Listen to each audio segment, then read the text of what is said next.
সুন্দরবন ভ্রমণের ঝুঁকি সম্পর্কে সতর্ক অথবা সুন্দরবন ভ্রমণ গাইড বা বলতে পারেন সুন্দরবন ভ্রমণ নীতিমালা, যা প্রত্যেক সুন্দরবন ভ্রমণ পর্যটকদের মেনে চলা উচিত।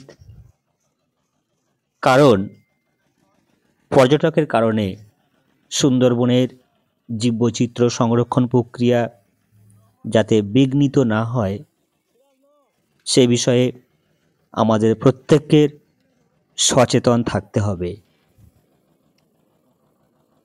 সুন্দরবনের বিভিন্ন এলাকার পর্যটক আপনারা প্রত্যেকেই জানেন যে ভারতবর্ষ এবং বাংলাদেশের বিশাল অংশ জুড়ে গড়ে উঠেছে পৃথিবী বিখ্যাত এই সুন্দরবন। এই সুন্দরবনের বিভিন্ন এলাকার পর্যটক ধারণ ক্ষমতার মধ্যে পর্যটক সংখ্যা সীমাবদ্ধ রাখতে হবে সুন্দরবন ভ্রমণের জন্য।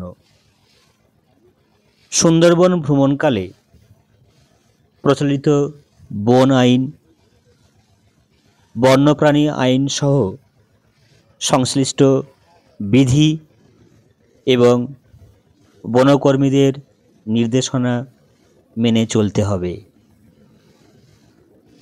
সুন্দরবন ভ্রমণকালে কোনো মাইক অথবা মাইক্রোফোন জাতীয় শব্দযন্ত্র ব্যবহার করা যাবে না।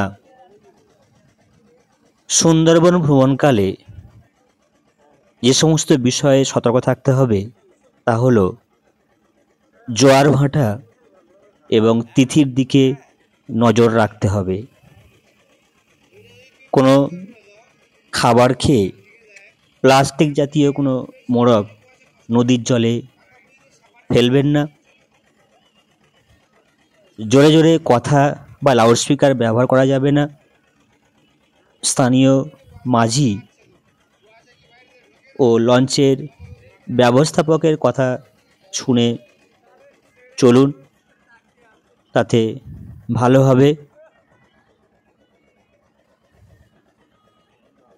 বেশি রঙিন জামাকাপড় পরিধান করবেন না। নিজের প্রয়োজনীয় ঔষধ এবং আইডেন্টিটি কার্ড কাছে রাখবেন।